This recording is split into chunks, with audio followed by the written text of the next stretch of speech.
The Toronto theatrical premiere of The Demolisher. Are you excited? My name's Adam Lopez, I'm the festival director, and I'm very proud to welcome you here tonight. First off, a couple of thank yous. If you can give it up for our main sponsors: Anchor Bay Entertainment, big cheer, Raven Banner, Space and Cinepax, and our wonderful volunteers who do such a fantastic job for us today.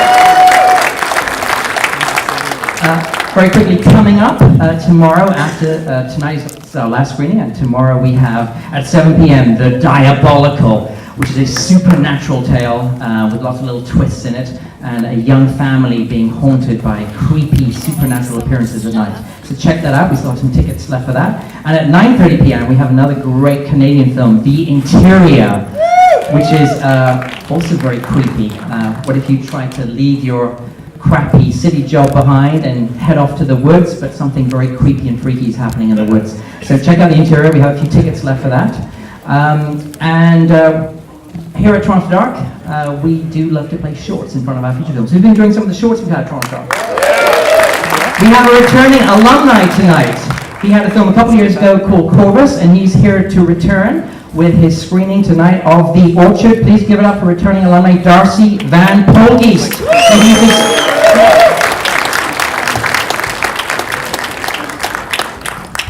Okay, I'm holding the mic upside down. Welcome back to TAD. Darcy. Hey, thank you. Yeah, it's good to be back. Thank you. We were here 2 years ago with Corvus. I don't know if anyone here saw that. If you didn't like it, this is totally different. If you liked it, this is exactly the same. No, it is a departure, but it's still within the noir genre, which I'm fascinated with. And it was shot 5 hours outside of Vancouver, which is where I'm from, in a small desert pocket that exists in BC, and not a lot of people know that we have a desert terrain here in that area, but we do, and yeah, I'm excited for you guys to see it. Thank you for coming. Really appreciate it. Cheers. Give it up. Darcy and Steve. And this is Lo. He composed the music. And the composer. The Orchard. Cheers. Okay, let's get going for our main feature event. So we have The Demolisher here tonight. This is a film from a local filmmaker that we've been following for a number of years at TAD, and it's been great to see him progress, and this film just blew away the programming team. By far, we consider it his best work, and it makes Toronto, I have to say, look super cool. When I was watching the screen, I kept thinking, this isn't the city, this is not the city that I live in. And I hope you'll all have the same reaction, how cool it looks, how utterly dark and gritty and thrilling this film is. Some great performances, fantastic soundtrack, beautifully shot, well acted. It is The Demolisher, and here to introduce the film is the director, Gabriel. Come on. Hey. And some of your friends. Right here we have, come on guys on stage. Come on. We're gonna do something really obnoxious. Okay. I was told to cut this short by some people on the crew, just because we're running late, and we're just gonna take a quick selfie with everyone not because we're vain, it's because we've been making movies for like 10 years now, and this is the most people we've ever had, so this is like exciting. We just want to thank, number one, our families for supporting us and putting food on our tables when we're doing whatever, our friends, and the Toronto After Dark audience, and that includes us because we're Toronto After Dark audience too. Every year we come, and yeah, it's amazing, and the fact that you guys are being open to something new that we made is great, and yeah, we're pretty excited to show you what we got. So on that note, I'm just going to keep this short and sweet, and we're just going to take some quick selfies, and we'll get on with the show. Cool. That's cool. Just selfie. All right. Okay, so we need everyone to cheer as loud as they can because we just want everyone to think that.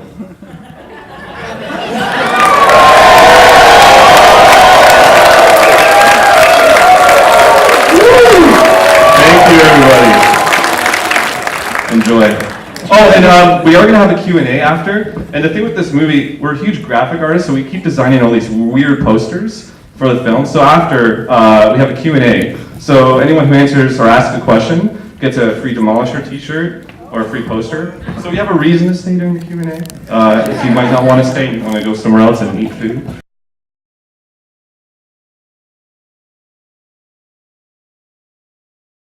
It's our DOP, Martin Bezora. Say hi, Martin. Say hi to the DRP. Hey guys, how's it going? Now, where do you think he's calling from? Martin's in Africa right now filming some crazy documentaries with lions and tigers, and we timed it with FaceTime, so he's with us right now. Hey guys, I'm so sorry I can't be there. What did you guys think of his photography? Yeah? Awesome. Let's bring him some of your team, come on. All right, everyone who was involved with the film, Jessica Vano, who's Marie, Tiana Nori, Samantha, our producing team, Andrew, Ryan, Dwayne, Christian, our editor, Angus, who else, man? Like, who else is here? Anyone who was involved with the film. Come on. Come on up. We're going to try and get a wider... Come on, hurry, don't be slowpoke. Garrett, bring your side satchel. Can we get a bit more light on the stage? A bit wider? I think we've got quite a few people here. There we go. Can you get a line for us? I can hear everything you're saying. It's amazing. Fantastic.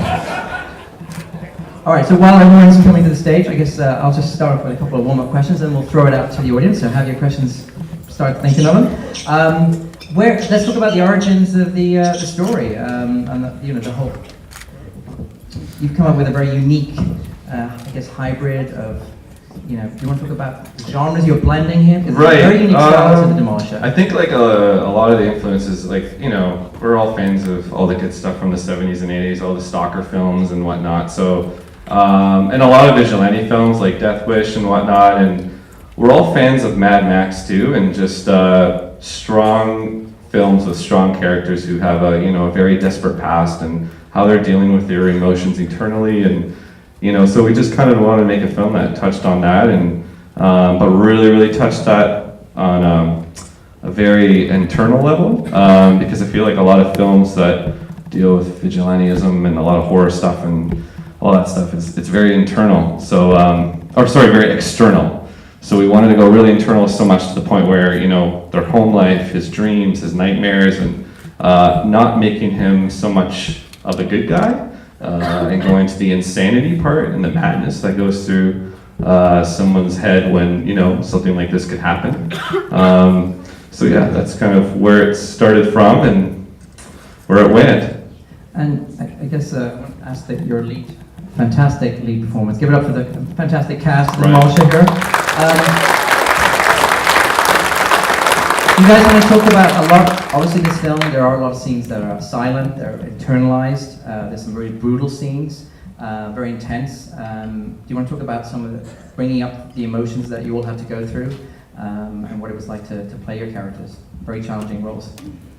Yeah, it's a little intense, yeah. I think each one of us kind of has a different. Everybody has a different way of bringing about what they have to bring to scenes like that, and I think a lot of what we tried to do is we talked with Gabe a lot about our backstories, and we tried to bring a lot of realism to that, and I think that's one of the hugest things with these roles is to make them real and to make them, each one of them, hold their own weight in a different way. And for me personally, that was the thing. It was like talking with Tiana, because we have such a close relationship and a history in this film, and it all weighs in on what happens. We talked a lot, and we talked a lot with Phil, and we did all these kind of backstory exercises, and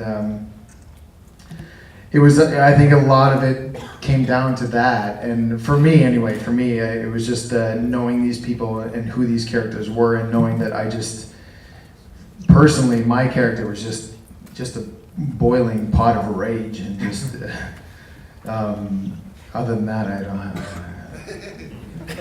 I completely agree with everything that Ryan just said. Thank you for coming, everybody.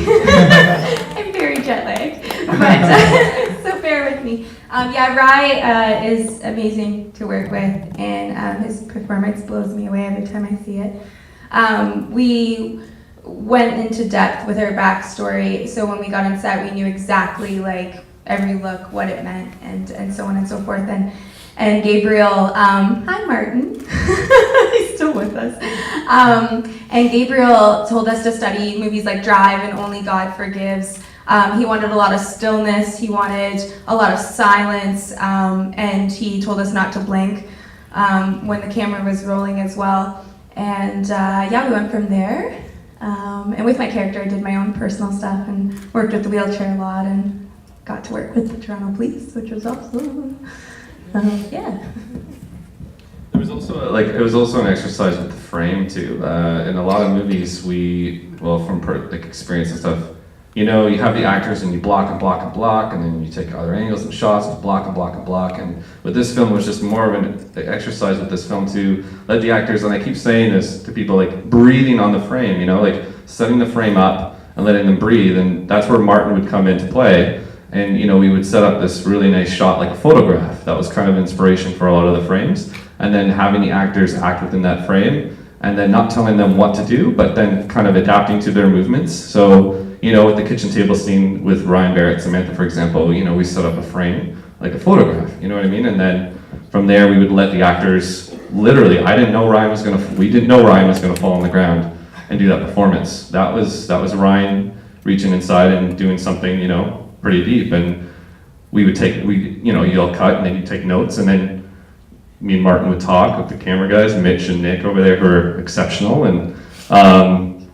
we would, you know, arrange the shot around them instead of, you know, us. So that was something different for us as an exercise. Let's open up to the floor, and we've got some questions from the audience. So if you have a question, you get a free t-shirt or a poster. Okay, so make them good. I was wondering about the evolution of the script. Is the final film fairly close to the original concept, or did it Not at all. change over time? What was I'm always very curious, what was the original I'm concept? so happy you asked that question. The original script was, like I love a lot, Ryan and I, we have these large movie nights, and a lot of movies like The Prowler, I don't know if many of you know the movie The Prowler, and movies like Halloween with Michael Myers, everyone knows those stalker babysitter films. Originally, the film was supposed to be a simple stalker film.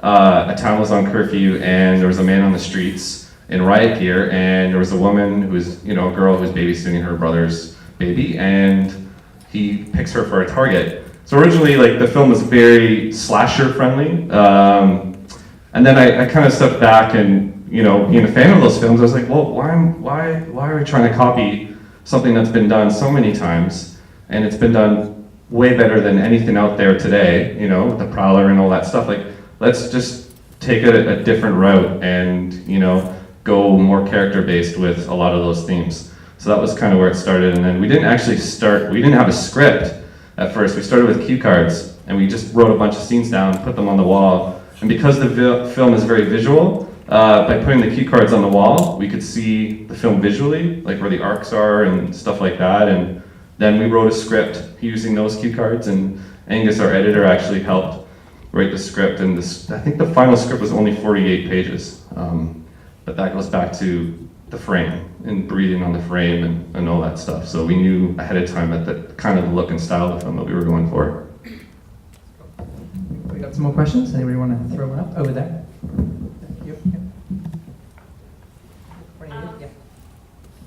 Your violence is really satisfying.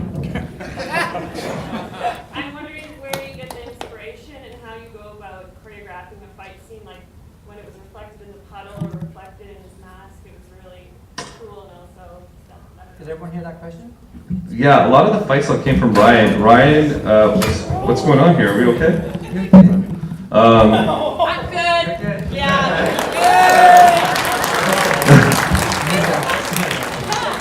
The stage is there's a little gap there. A lot of the, are you okay, Ashley? Yeah, guys. Hey, how are you? Yeah, I'm good. We had two fight coordinators on set, one being Bruce, aka Ryan Barrett himself, and Andrew Wood. Where's Andrew? He's here. So,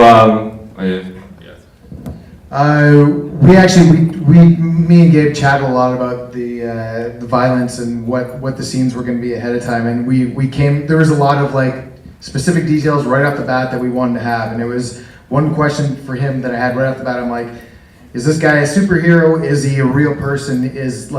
What can he do? And what are his limits?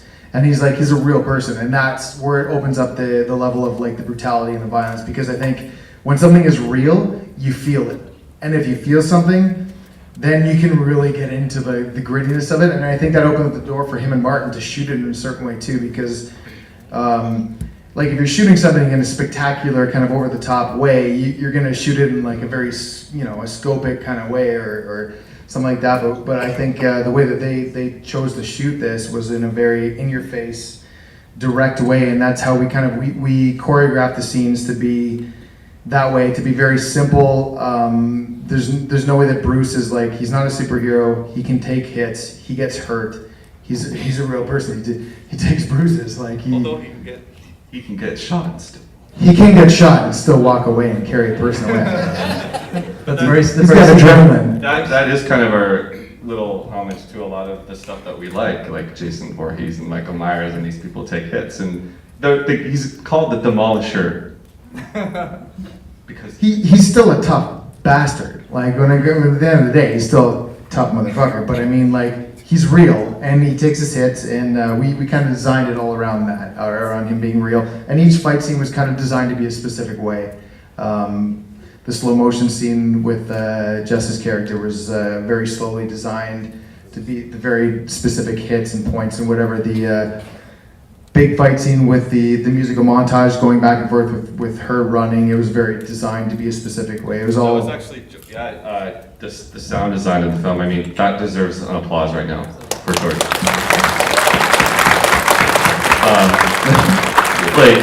George came in and elevated the film on a whole new level sonically. It was all him. Everything that you heard in this film, even like when the Demolisher's walking down that street, there's a lot of stuff there that George did, and I don't want to say that because it takes away the magic. But I mean, he definitely brought in so many ideas, like during the montage at the bridge, when it's intercutting with like the sound effects of the fighting with the score, like he really brought that scene up to cut it up and break it up so it has points instead of just one music video. So he did a lot of stuff like that. So. Talk a bit about the sound. Well, yeah. I do sound and I do my best working with. Well, this was a little bit different because the film itself is a little bit different than the regular sort of horror. So the idea was to have some very clear sound and some very hyper reality sound. Something really big in some instances, but not real, and sometimes something small that is more real. So there's things like footsteps that are very real, and some hyper reality sound that is just there to accompany and elevate the visual. And Kirill did all our... Yeah, no. Everything in sound starts with good location sound. If your location sound sucks, then there's going to be bad problems. So the guy here, Gabriel, he did some of the location sound. I did fill in a bit as well. So, please speak to them about that. Okay. Major production is all right. Sorry. Well, it was a little bit unusual from the previous, but anyways, I guess I did most of the production sound, and then my partner Slava here did filled in a day or two, was it? I don't remember. And then there was originally, I guess, the first person. Right. Yeah. And then, well, things I guess doesn't work out all the time the way they should be. But anyways, it was a lot of challenges and complex scenes. Like for example, that the theater scene. If you guys noticed, I was sitting right in one of the chairs there while turning the knobs of the dial. It was quite fun. And then he noticed the scene. Which one was it? The cops, right? Yes. It was sexy. Yes. Well, it was my scene. I was involved in that day of sound, and I did really enjoy how it sounded. Kirill is a sound assassin. He's a hitman. You call him on the set, and He's the ninja. He comes to set. I feel like the two of them are like, you know. There's no such thing. We got two more questions. One more. Oh, sorry, you had one on the back? Which, Right there. okay, we'll go over here. Yeah. And then we'll come up to you. How long was the shoot? Was it like a couple of months? It was about 2 full weeks every single day. I think we had 2 days off. Maybe a little bit more than 2 weeks. Plus there was another 4 days for reshoots. What days did you have off? No, we didn't have no days off. One day our camera broke down. We shot it on the Alexa and it broke down. And Martin and I, it was on Easter and we had to drive to Toronto that day and get it, so it backed up. So it was about, 2.5 weeks and then 4 days and then, shooting insert stuff here and there. At the beginning, was the Demolisher like hunting a gang that hurt his wife or something? Yeah, there is a backstory with the Demolisher and the gang, and I mean we could have went nuts with that. We could have really explored the gang territory and all that whatnot. But the gang was responsible for her beating. There is a backstory to her character. She used to be an undercover cop, and they came and found her and pretty much put her in that state. And the dreams of the nightmares, there's a lot of stuff that the audience can interpret, like maybe she lost a baby, or maybe there's a loss of innocence, so there's a lot of stuff that can be interpreted with that. We got some more questions? Oh, over there. I just wondered where and when you found Toronto that empty to shoot in. That was very early mornings, and the outskirts of Toronto look good. The outskirts of Hamilton, and shooting in small towns. Yeah, at like 2-3 a.m. We actually we did luck out. Last season, it was really interesting thaw in the spring. It really thawed out really early. So a lot of the streets that have a lot of bars and stuff, they weren't open yet. And whatnot, especially in small university towns like Guelph. So it enabled us to shoot in main street intersections in Guelph and kind of make it look like Toronto. And like literally no one bothered us. So we did, and the whole mall, yeah, it was fantastic. We've got time for just a couple more questions. Anybody else want to raise one? Over there? No. Oh, sorry. I'll do it there and then I'll come to you in a second. You can email me and then I'll tell you. No budgetary question. Okay, no budgetary. How much do you think it Over there, sorry. Do you want? Yeah, you talked a little bit about the silence of the film and the sound. The music seemed to do a lot of talking. Can you please talk about that a little bit and how and if it affected the storytelling? It definitely affected. Give it up for that awesome soundtrack. Isn't it fantastic? The soundtrack is really important. In fact, there's a gentleman named Glenn Nichols. And he's, how do you say Christian? Nichols. I said it right this time. Glenn Nichols, he's from the UK, and he did some official remixes for Nine Inch Nails, The Prodigy, David Bowie, a lot of B-side stuff. So if you're a Prodigy or David Bowie fan, and you buy their CDs, like the B-side stuff, like the rarities, like he'll probably have remixed it. So I was listening to a remix he did, and I was like, oh my god, this is great. And this is when we were writing the script. Found him online, contacted him, and then sent him the script that we had, the idea, and he loved it. And it was the first film he ever scored. He actually scored the film before we shot it, going by the script and the cue cards and the mood of the film. And then so we had music and stuff to go to for the scenes when we were writing the script. And then when the film was edited, we were getting, he would see cuts and scenes and add a little bit more here and there. So he just kind of really lucked out with that. He got the vibe that we were going for, and that honestly just happened. There was very little direction and input to him. Like everything just kind of fell in the, we lucked out. Like it was, I wish I had a better answer. Like I'm supposed to plug this. Glenn is a really hardworking man. You can buy the soundtrack for the film in iTunes. So, and it's really cheap. It's like $7 for like 20 tracks. Wow. So there's stuff that's in the movie that's better than that was in the movie that didn't make the cut because it's He had so much awesome stuff. Yeah. Glenn also found out that we're huge fans of Tangerine Dream, and he wrote a bunch of fucking random, like, inspired Tangerine Dream kind of music that is on the soundtrack. So yeah, so. Yes, just before we wrap up, where can people find the Demolisher next? What's the release right? It's going to Edmonton Dead Fest next weekend, and then. Got into Australia. Oh, it got into Australia. What's the festival called? Fantastic Planet. Fantastic Planet in Australia. It's playing in Scotland, and then Raven Banner. I don't know. There's playing a few other places. But your release, the actual release. The actual release date, it's coming out in Germany on Blu-ray, early 2016. A lot of Asian territories are coming out with it. We haven't locked down a Canadian one yet because we're being really picky with the Canadian release of this film, and well, North American release, because we really want to make it something special. So we want to make sure, it's good, not cheap. Cool. Let's give it up for the fantastic cast and crew of Demolisher. We're going to see you guys at the top. Right? Off this top, third floor, we've got a license to 4 a.m. Join us and the crew of the Demolisher. Cheers. Thank you, everyone, for coming out. Thank you so much for coming. Awesome. Thank you.